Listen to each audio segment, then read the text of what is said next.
बता दें कि इजरायली पीएम नेतन्याहू ने पिछले 15 महीनों में इजराइल के सैन्य अभियान की सफलताएं गिनाई थी, जिसमें हमास नेता याह्या सिनेवार को मार गिराने को बड़ी उपलब्धि के तौर पर गिनाया।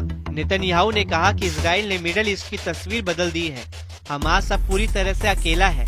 इतना ही नहीं, नेतन्याहू ने ये भी कहा था कि अगर हमास सीज फायर डील में किसी भी तरह की साजिश रचता है तो इजराइल उस पर फिर से हमला करने के लिए हमेशा तैयार रहेगा।